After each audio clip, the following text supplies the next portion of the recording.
Yes, thank you, and happy to be here with you all today. And we developing a gigafactory in Italy, and it's actually a very big one. As you see from the picture here, the rendering here, this is our 300,000 square meter Pininfarina designed production facility, which is based in Scarmagno outside Torino, and at an excellent location with a massively good logistics and also access to green energy and a number of features, which is extremely good for building a factory like this.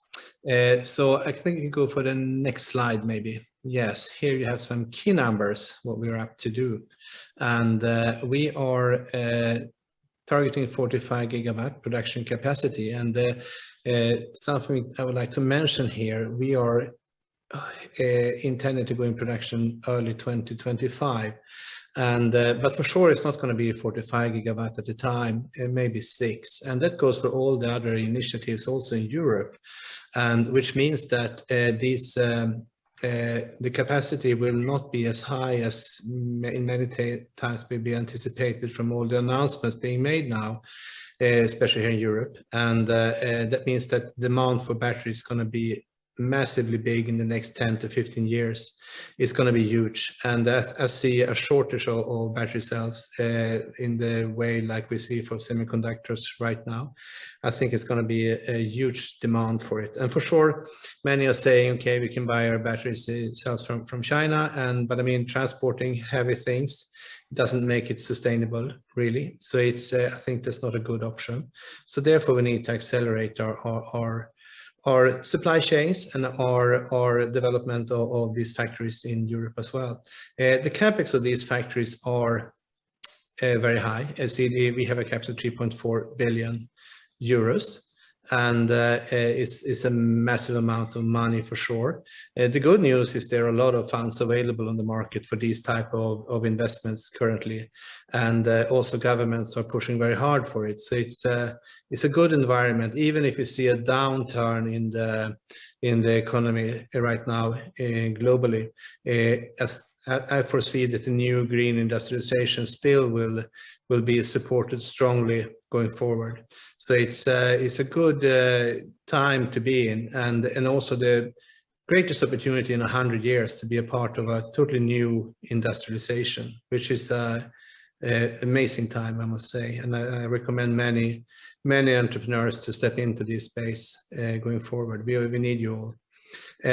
We will hire up to 3,000 people, depending on what scenario now we're choosing. In a high automation scenario, will be less people employed, but the impact of the area where these factories will be built of this capacity means around 10,000 new jobs. So the social impact and the job creation is massive for these type of investments. They change totally society. In our case, in Scarmagno, which is a former site of Olivetti, they have been totally in a decline since 1992, and this will actually change the whole society. We change the whole northern Italy actually when it comes to the opportunity of job creation and make a social impact as well. And that's one of our most important part, is actually to be supporting the social the society and make it happen and make a change for real action. This is something you can do with this type of investment, these type of factories. We talked about the production size, which is huge. This brings us to the 10th largest footprint in the world, and so it's a huge. It's like the Wolfsburg factory in Volkswagen factory in Wolfsburg. So it's huge.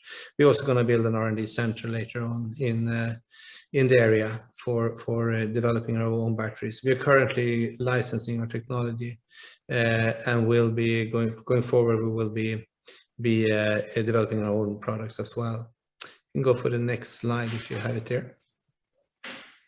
Here you see our location, which is in the northern part of Italy as mentioned, and you can see clearly we have access both ports, and also the most important, we have access to a number of very important markets like Germany and France, But the most important for us, for sure, is the Italian market, where we have Stellantis, we have a number of players actually in the automotive industry.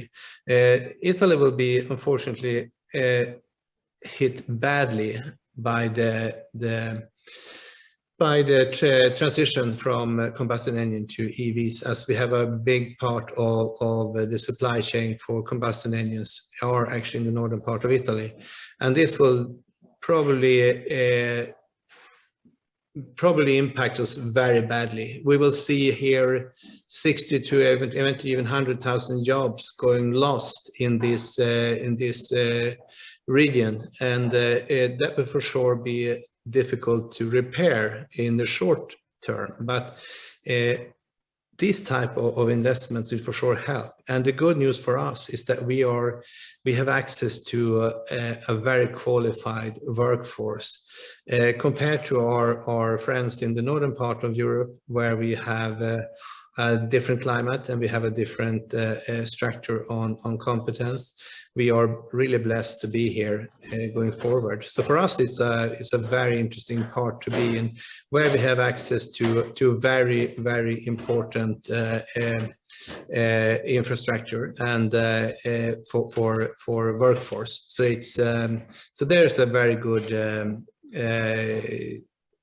place to be at, I must say. So we are very happy for it. Next slide. Yes, we have our approach here. We are actually building 8 production lines. Each production line is 6 gigawatt. This means that a production line is more like a building. So it's actually 8 buildings, more or less.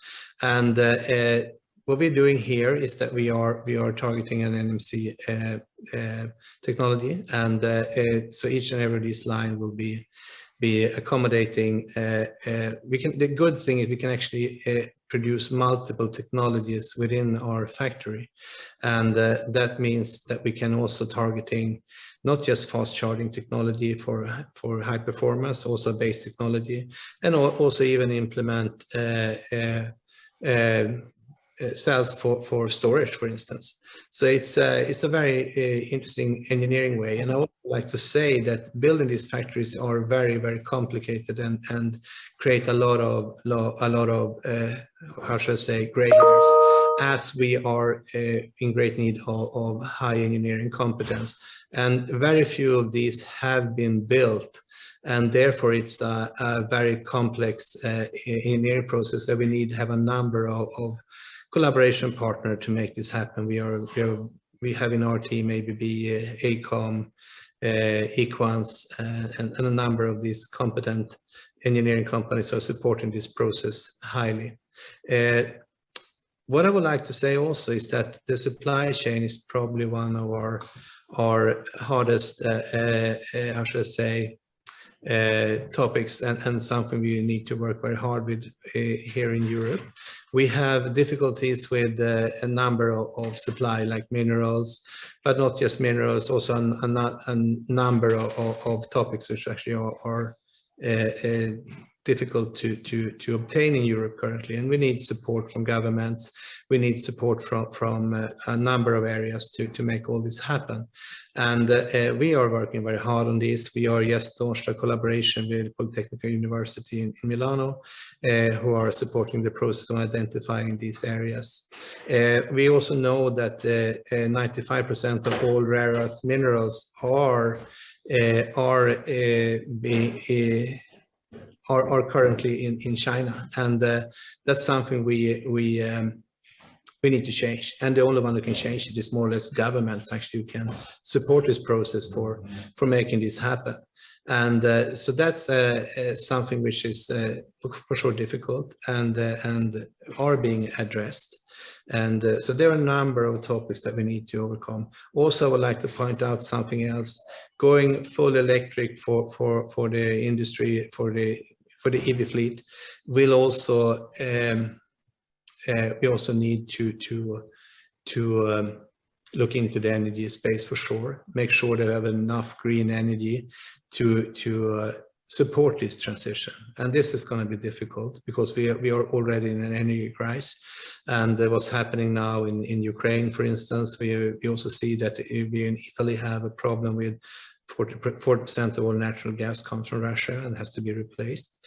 So we are also looking into opportunities for ourselves, as we also are digesting up to 1% of all energy in Italy for this factory single. So it's a high consumer of energy. And we're looking into opportunities now in the geothermal space also, where we can play a role. Italy is one of the countries in the world where you have a massive amount of geothermal resources, which can actually benefit a lot from it. But there are still some legislations and these type of things that has to be overcome. So a lot of opportunities, but also a lot of challenges for sure to make all this happen in a short period of time. And as you know, everything is going in an extremely fast pace currently. So it's going to be demanding, but as said, a lot of opportunities. We are for sure following all the ESG standards. We are in this program. We are following every bits and piece of it, and are working very hard to be a fully ESG compliant company. And there's also challenges in this space, but we're doing our best. I mean, a gigafactory or a battery production is not really an automotive industry. It's actually a chemistry industry, to be honest. And therefore we have a lot of things, a lot of topics that has to be addressed in this space as well. We can go next, see what we have. Yes, here is some of our journey so far. Well, this has been going very fast. Actually, I established Britishvolt in the UK in 2019, and that company is currently well on with starting the construction of the factory. So it has been a very fast journey for them. I'm no longer a part of Britishvolt. I sold my shares there last year, and reinvested it in Italy. And where we are in a good pace currently, we are applying for building permits. Unfortunately, the process in Italy is a bit lengthy. We have managed to reduce it, but we expect to have building permits early next year, and we will start the construction as soon as we can. So that's the only thing that are stopping us currently. I think the rest here is, yeah, we also actually established a project in California now, which is called Italvolt. We're using all the things we learned from this project we can now implement in the US. So we can actually accelerate the process over there in a totally different pace, as we have all the engineering process being done and know exactly how to do things in a way we didn't know before, because this is the most complex part. It's actually, I mean, a factory itself it's not just a shell, it's not just a logistic property, it's a factory that need to last through explosions and fires. So it's highly advanced, and the building itself is almost €1 billion. So it's a very expensive part, just the shell itself. So it's an advanced building, put it that way. I think we can go next. I don't bore you with all the things here. We have some timeline here. This has been stretching a bit now, so we will be in production early 25 instead of late 24. So we have made some adjustment here, which has not been shown here on this graph, but it's as said, the engineering process is extremely demanding and by far a lot more complex than anyone can ever imagine. So it's a difficult task just to implement these factories also. So it's a small wonder, the whole thing.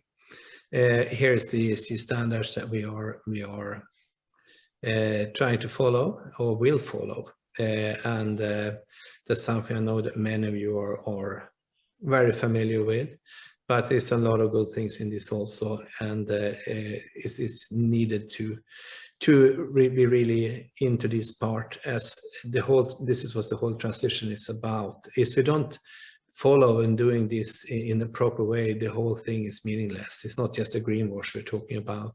We're talking to do things in the right way, and this is very important guidance to make sure that we are on the right path and making all this happen in the right way and making a real change, because otherwise we're just moving also problems from one place to another. So it's very important. That's why I also mentioned to you before regarding the China and Asia capacity of batteries, and also from terms of minerals. We need to have, I mean, a gigafactory is local. It should supply the need for batteries locally, because it's heavy stuff and we cannot transport it far.